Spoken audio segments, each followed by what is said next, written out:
Matindi nga ang sitwasyon ngayon sa Kamara para kontrahin ang dating Pangulong Duterte. Tumitira nga ng patalikod itong si Romualdez at hindi maderechahan si Tatay Digong kaya nagtatago pa sa likod ng mga kongresista na kesyo pumapanig yata sa speaker madepensahan lang.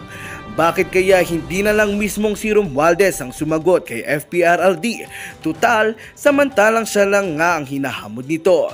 Gagamitin pa nga kasi ang posisyon para malihis ang issue. Mag-isa lang naman si Tatay Digong. Ngunit bakit itong si Romualdez ay parang nagtatawag pa ng mga kakampi kung kani-kanino pa nga ito tumatago? Well, ito nga ang balitang ating pakakatutukan. Ngunit bago ang lahat ay siguraduhin mag-subscribe at i-hit ang notification bell para tuloy-tuloy ang pagtutok mo sa mga bago at nagbabagang balita dito sa Bangon Pinas.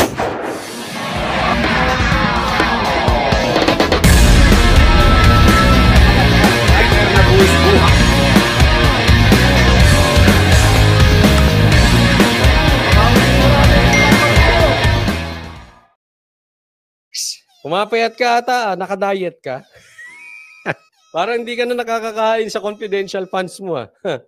Nalang agad sa plenaryo ang pag-a-adopt ng resolusyong nagpapatibay sa integridad at karangalan ng Kamara, gayon din sa pagsusulong ng pagkakaisa at suporta sa liderato ni House Speaker Martin Romualdez.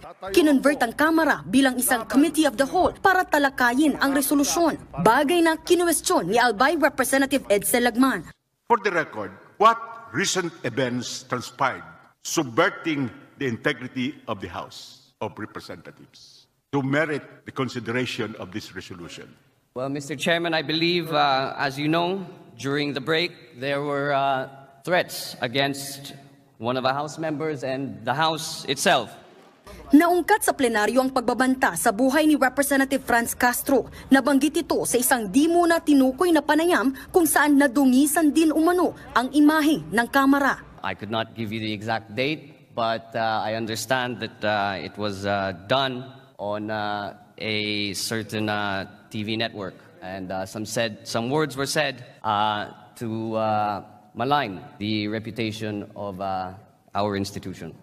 Inilatag din ni Senior Deputy Speaker Don Gonzales ang ilang pangit na pagsasalarawan sa Kamara sa nasabing panayam. I hate to say this, Mr. Chairman, but when I heard the word rotten, of course, I felt bad regarding Mr. Chairman. I also would feel bad hearing that accusation that the House is rotten. But may we know who uttered that statement? Was it a comic or a leader or previous leader of this country? Sa gitna ng sesyon, derechahan ng pinangalanan ni Gonzales. Ito ngayon yan. Ha? Nung una, hindi nila kayang pangalanan si Tatay Diggs. Nanghingi pa sila ng break bago nila pinangalanan. Siguro, kumuha muna ng lakas ng loob. Hindi pinakita na dito eh. Pero pag nung tinanong, humingi muna ng break bago pinangalanan. Ganyan po sila katakot kay PRRD. Bakit hindi nyo agad dire-diretsuhin? Eto naman masasabi ko sa iyo, kay Speaker Romualdez. Ikaw po ang speaker. Ikaw, kumbagat, ang dapat tagapagsalita ng iyong hanay. Ikaw, pangalanan mo si Tatay Diggs. Huwag kang magtago sa mga kasamahan mong kongreso. Ikaw ang hinamon, ikaw ang magpangalan kay PRRD. Hindi yung kung sino-sino. Nag-speech ka, bakit hindi mo dinerecho? Hindi na dapat umabot sa tanong si ganyan, si Kong Lagman. Kung dinerecho mo, kung ikaw ay may tapang, nakaharapin si Tatay Diggs, hindi ka paligoy-ligoy, paikot-ikot kung sino-sinong pinagsasalita mo na nasa ilalim mo. Ikaw po ang tinatanong. Huwag pong kakalimutan yan, ha? Si dating Pangulong Rodrigo Duterte sa paninira sa imahe ng Kamara, sabay resign bilang miyembro ng Laban. Before I will answer, I will resign now. Nag-break ka muna bago ka nag-resign. Saan kaya humugot ng lakas ng loob ito? Ha? Pag iba na eh, ha? As member and officer of PDP Laban, the former President Rodrigo Roa Duterte, the one who said that, Mr. Chairman. He has said so many derisive utterances before, and he must answer for all of this, and I fully support this resolution, Mr. Chairman. Sabi tuloy dito ni Ariel Hiragisawa, House of Nobles. Kaya nga parang alam mo yung kayo grupo, kayo-kayo, nagpapalakasan ng loob. Pero kung mag-isa ka lang, magsasalita ka, hindi mo kaya. Ang ganda nung napanood ko to kay napanood ko to doon kay Hubert Webb. Alam niyo si Hubert Webb, di ba nakulong siya? Sabi niya, pagdating sa kulungan, hindi ka ba nila sinisindak? Hindi totoo yun. Hindi nangyayari yun sa kulungan, yung mga mayayabang, matatapang. Kasi pagdating mo sa kulungan, one-on-one kayo dyan. Wala kang kukuhanan ng power, wala. Ikaw mismo kayo. Doon makikita yung tapang. Kaya walang tapang-tapangan. Dito parang tapang-tapangan ba't di nyo harapin? Si Tatay Diggs nagsalita mag-isa niya. Gawa kayo ng press con o magpa-interview kayo. Kayo magsalita mismo mag-isa. Huwag kayong tumago dyan kung kani-kanino. And that statement is also an accusation of the leadership of Speaker Martin Romualdez. And for that reason, I truly support this resolution. Thank you, Mr. Speaker. Sa naging talumpati naman ni Speaker Martin. Ito papakita ko ito. Tingnan nyo ito yan Ayan, pakita ko lang. Mababasa nyo naman siguro, no? Basahin ko. Sabi ni Speaker Romualdez, tatayo ako laban sa sino man na mananakot sa atin. Cut ko muna doon. Ano masasabi mo, Console? Di nga. Yung hahabulin nyo yung smuggler, wala pa nga kayong hinahabol. Yung days are numbered, hindi nyo pa nga naimbestigahan si Michael Ma. So, hindi kayo nagsalita ng tapat doon. Gusto mo, paniwalaan namin itong sinasabi mo ngayon? Di nga. Anyway, tuloy natin. Ulitin ko. Tatayo ako laban sa sino man mananakot sa atin para masunod lamang ang gusto nila. Teka muna. Cut tayo doon. Tatayo ako para sa mananakot? Brad, sir. Idol, bossing, speaker, hindi ka po tinatakot ni PRRD. Hinihingi yung audit mo. Pinaglalaruan nyo po yung salita. Hindi, tinakot ka ba? Seriously, napanood ko yung gikan sa masa. Hindi ka tinakot ni PRRD. Hinihingi kung saan mo ginastos, itemized, audited ang pinagpagura ng Pilipino saan nyo itinapon. Audit po, hindi po certification Audit, itemized, with proof. Yun po ang hinihingi. Yun ba ay pananakot, Romualdez? Parang ang layo naman mo sa putukan. Pananakot ba yun?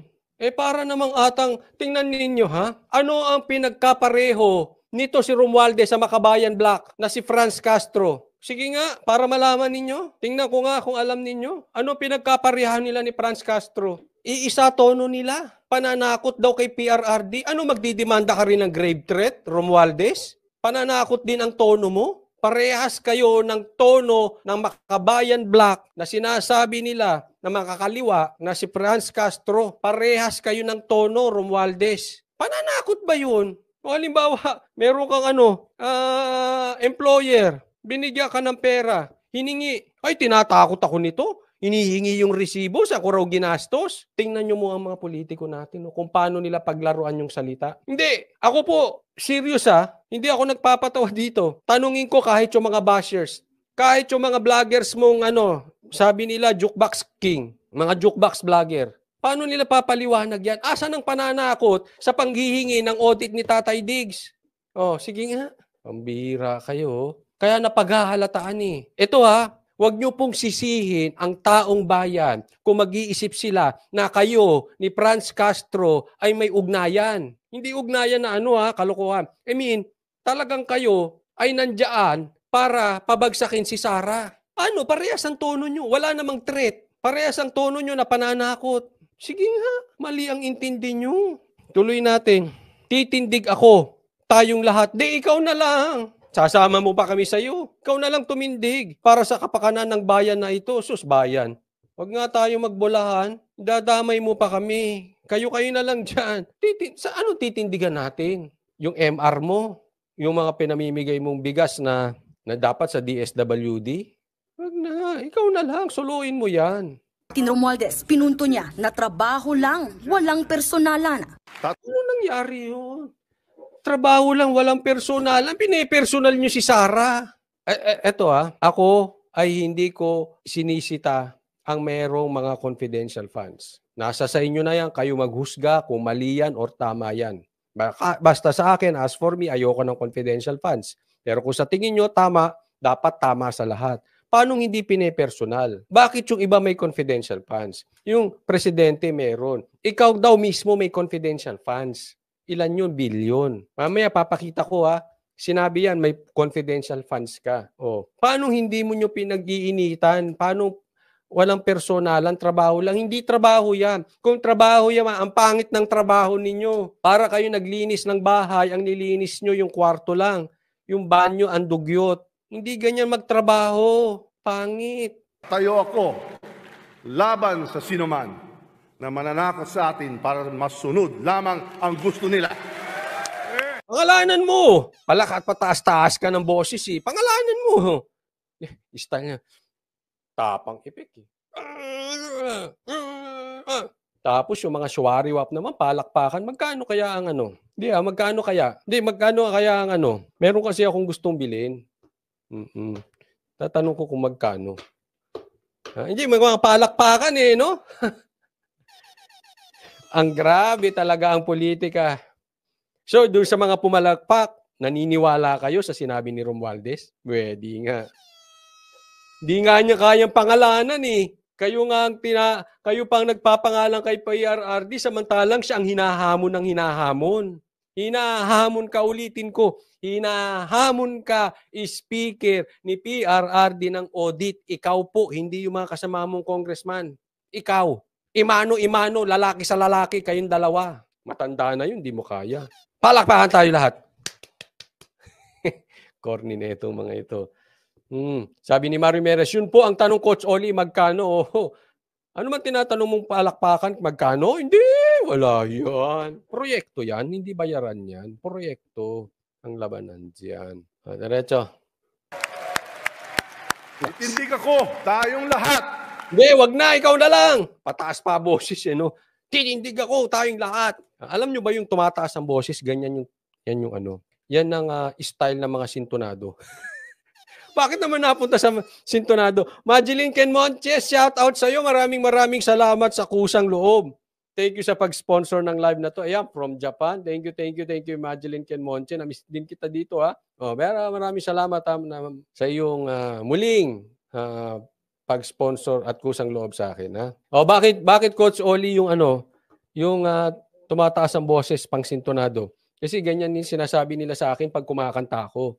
Pag kumakanta ako sa videoke ng kasama ko banda, siyempre banda yun. Mga singer yun, magaganda boses. Tapos ako kakanta. Pag mataas na yung tono, lumalakas na ako. Lumalakas yung boses. Pero yung tono hindi tumataas. Parang ganyan ka. Romualdez, lumalakas lang yung boses mo pero sintonado ka pa rin. Ang tono mo parehas ng tono ni Franz Castro. Parehas kayo na parehas. To the tune of Destroy Sara. Yun ang tono ninyo. Sa anong key? Key. Ang key nila ay gamitin ang threat di umano na sinabi ni PRRD. Walang threat sa audit. Yan ay pananakot lamang po kung kayo ay takot maglabas ng audit. Siyempre, nenervyusin ka dyan. Paano mo ipapaliwanag kung saan mo ginastos ang pera ng taong bayan? Tingnan mo, pag opisina. Halimbawa, inutusan ka. Halimbawa, may naibenta ka. Tapos siningi nung employer mo, asa na yung pera. Ipaliwanag mo, ganito. Nagastos ko po. Pag hindi mo na ipaliwanag na maayos yun, babansagan ka ng iyong employer na magnanakaw. Baka ipakulong ka pa, magnanakaw ka.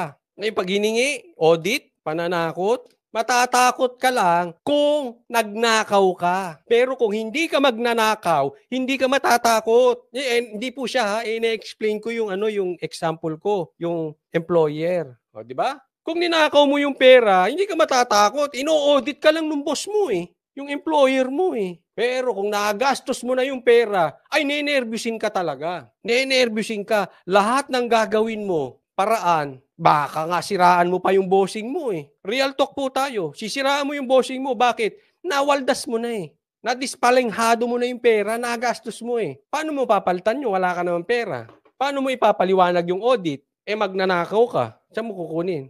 Wala. Yari ka dun sa boss mo. Papakulong ka pa. So anong gagawin nung employer? Sisiraan niya yung boss, di ba? Hanap siya ng kakampi. Alam mo yung boss natin, sip-sip lang naman yan. Sip-sip lang yan sa may-ari, kaya mataas ang posisyon yan. Alam mo yung boss natin, bad breath yan. O lahat na lang sasabihin. At alam mo yung boss natin, tinakot ako. Tanga, kaya ka natakot, nadispalinghado mo yung pera, ginamit mo na sa maling paraan. Magnanakaw ka kasi. Hindi siya. Yung example ko, yun. O kaya kayo, pagka pinagkatiwalaan kayo ng boss nyo ng pera, make sure, titindig kayo. Dahil kaya nyo ipaliwanag lahat kung saan nyo nagastos yung perang pinahawak ng boss nyo. Sabi nga ng isang politiko, kayo ang boss ko. Kaya make sure, ang pagtindig mo ay may kasamang resibo. Kung titindig ka lang at lalakasan mo lang boses mo katulad ko, walang kwenta yun. Magbubudots na lang. Okay? Wala rin. Pasigaw-sigaw, wala. Ang hinihingi ng tao, audit. Hindi kung ano-anong sinasabi ninyo. Huwag nyo po kaming ligawin. Ang tagal nyo ng ginagawang tanga mga Pilipino. May social media na po, excuse me. Hindi na po natin pwedeng gawing tanga ang mga Pilipino dahil kontrolado nyo ang mainstream media. Meron na pong social media. Excuse me po. Excuse me. At kahit tumago pa kayo dyan sa vlogger ninyong Jukebox King, wala din. I'm sorry to say that. Because nothing's gonna change us. Nothing's gonna stop us. Kanta pala yun, kanta. Sino Coach Oli? Si Mayor Ferrari? Nako, isa pa yan si Mayor Ferrari. Yan si Mayor Ferrari. Ang di umanong nakuha niya yung Ferrari niya sa may nagbigay. Scam. Number 1 scammer pala sa Pilipinas. Oo. Si SD Binoy TV naman, sabi niya, Tatay Digong at Bantag Tebes for Senator 2025. Wag niyo pong kakalimutan dito Again, sa resulta ako tumitingin. Ako basta galit sa tambaluslos, katulad ni Tatay Digong, si Bantag at si Tebes. Go tayo dyan. Yung mga yan, hindi talaga. Pikon na yan kay Pikon na yan sa mga tambaluslos ng bayang ito. Yung tatlong yan. Sigurado ako, pikon na yan. Di nga, may sinabi ba, ang dami naming interview Buti pa to si Brad Pards, naiintindihan. Sabi ni Brad Pards, audit ang hiling ng tao, wag nyo kami emekus-mekus. Oo nga, emekus-mekus tong mga ito Kung ano-ano sinasabi, naguutuan sila. Sila. Di ba pagka alam mo yung usapang lasing, di ba pag nagsisimula yan. Pare, alam mo ba yung kapitbahay namin? Sayang, yung bagong lipat. Ang pangit nung pumalit. Ang pangit. Nag-uusap sila yung mga lasing. Naglalasing. Sila, oo, pangit yan, pangit. Dahil na malakas na tama. Alam mo, sa isang banda, pare, maganda pala yung kapitbahay namin. Oo! Maganda yung kapitbahay namin.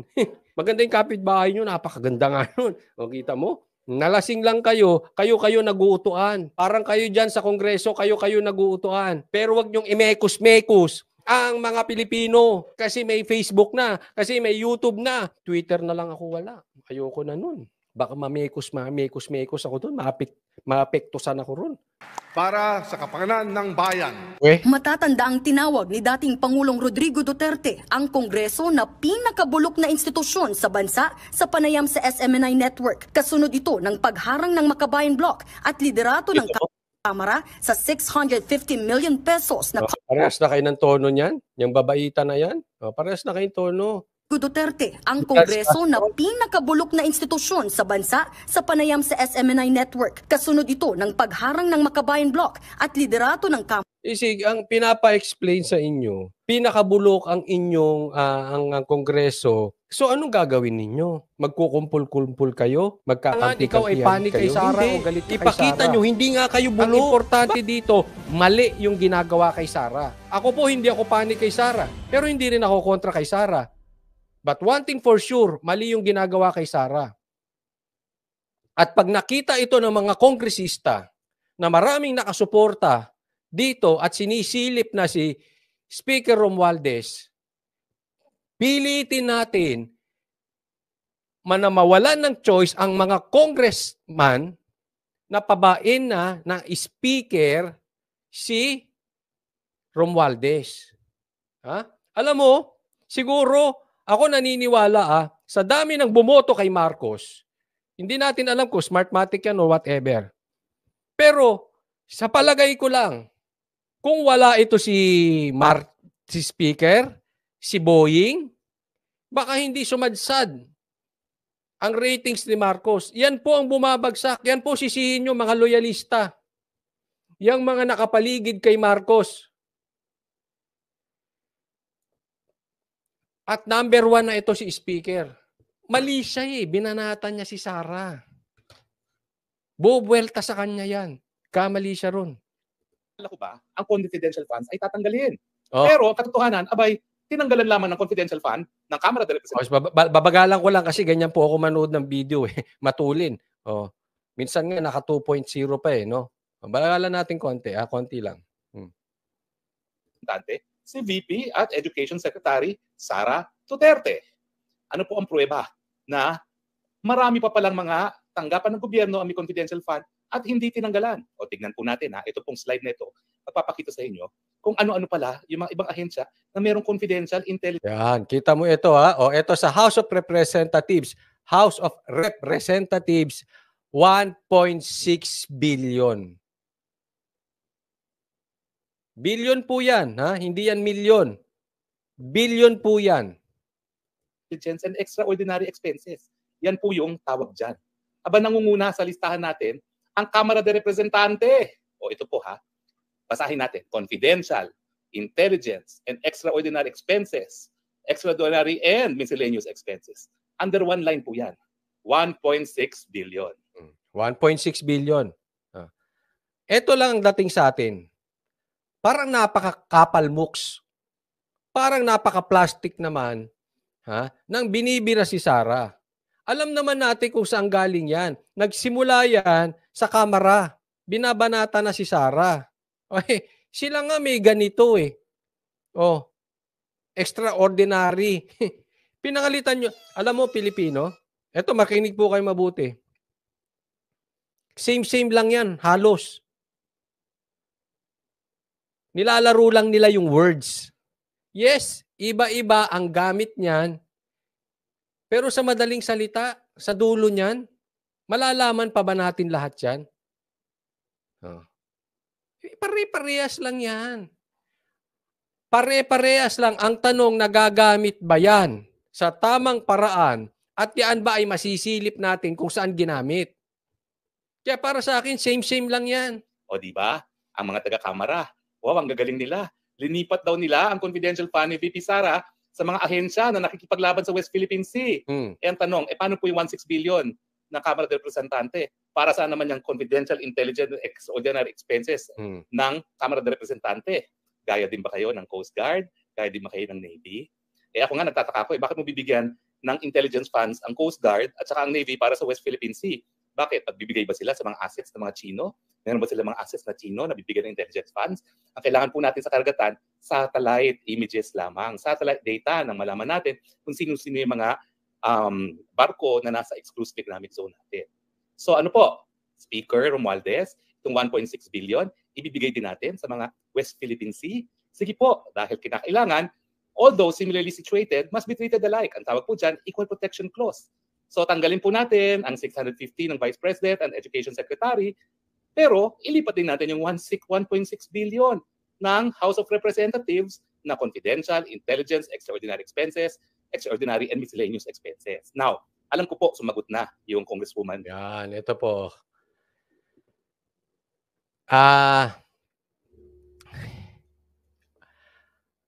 Yan po ang nakakaasar.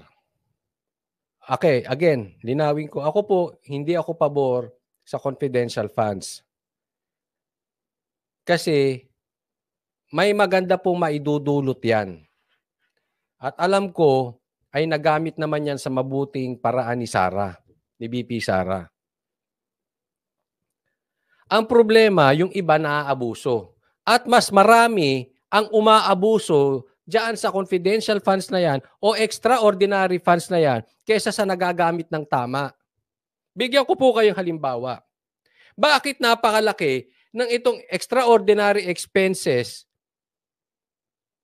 ng Kamara compared kay Sara? Ang pinag-uusapan dito yung security. Ginagamit po ito sa national security. Mamaya po, papakita sa atin ni Roque, Attorney Roque, anong difference ng dalawa. At pinakita na yan kanina doon sa mga nanood ng live ni Banat Bay, anong difference ng dalawa. Pero ito lang ang tanong. Si BP Sara po, mayroong proof, mayroong resibo na siya po talaga ay nakipaglaban para sa ating kapayapaan. Meron na po siya niyan. Meron na siyang tatak. Halimbawa ganito, kumuha ka ng isang pondo para gagamitin mo sa drug war. Halimbawa lang, gagamitin mo sa drug war. Ang laki-laki ng pondo nyo. Pero kayo nga, wala kayong proof na dati may nagawa na kayo patungkol sa droga. Pero siguro pag ang humingi si PRRD, sulit di ba? Bakit? May resibo. Yun po ang nakakapagtaka. Kini-question na nila yung dati na, bago pa siya maging vice president, dati na nakikipaglaban dito sa mga rebelde. Questionable pa ba yun? Confidential funds? I don't think so. Malayo talaga. Kumbagat sa tatak na ng yan eh. Tatak na ni Sara yan.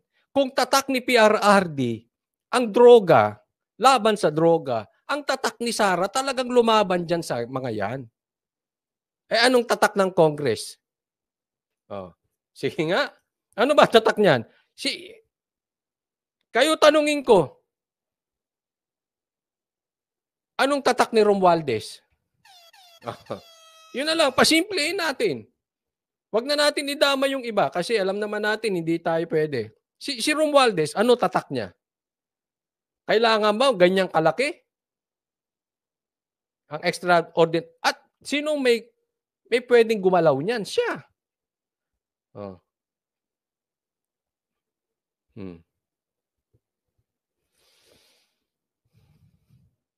Tuloy tayo. Kimbo. Sabi dito ni Mario Meres, tatak kotong. Di ba? Bawat naman isa yan, akikita natin eh. Halimbawa, ako hindi marunong magluto. Bibigyan mo ba ako ng pera para ako ay maghanda sa isang napakalaking party na ang sinasabi ko, ako ang mag-head ng cook? Wala akong credibility ron eh. Ano ba pinag-uusapan dito? Ito'y ginagamit sa security. Tuloy natin, mamaya specified nila yan, ha? Now, ang sabi daw niya, iba daw ang miscellaneous extraordinary and miscellaneous expenses. Iba po, kasi ako naging kongresista. Alam niyo ba? Okay? 2 taon naman po ako naging kongresista. Yan ha, yan. Galing sa kongresista, 2 taon siya naging kongresista. Alam niya from the inside, ano? Extraordinary and miscellaneous expenses. Kahit anong expenses yan. Ang pagkakaiba, for purposes of liquidation, pipirma ka lang ng certificate. Totoo po yan. Inaamin ko po yan. Yan. Siguro hindi makakaila naman ni Congresswoman na Kimbo, no? Pirma lang po yan. Dito si Boss Dada. Nga kung siya nga yan. Kasi may pumupunta rito Boss Dada, peke. May pupunta ng Banat Bay, peke din eh. Pero Boss Dada, kung si Boss Dada TV, shout out sa'yo, shout out ha? Certification na ginastos ng congressman. Ibig sabihin, legit. Ayan, shout out sa Boss Dada TV. Kasi nag-iingat tayo. Pumapasok yung mga balasubas eh. Ayan. Pipirma lang. Hindi mo kailangan ilagay kung talaga bang naibigay. Basta i-confirm mo lang na nagamit yan. Di ba? Inuknukan ng kaplastikan tong mga animal na ito. Kini-question yung confidential funds.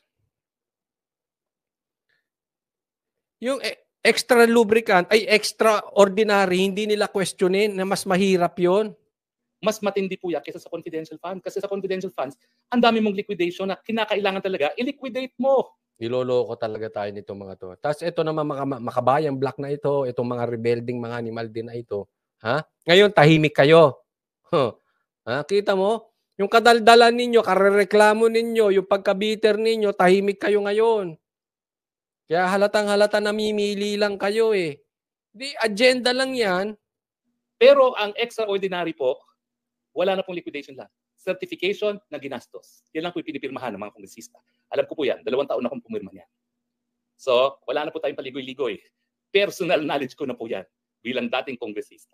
Mas malala po yan. Kesa... Galing sa dating congressman, mas malala ang extraordinary. Kulang na lang. Ha?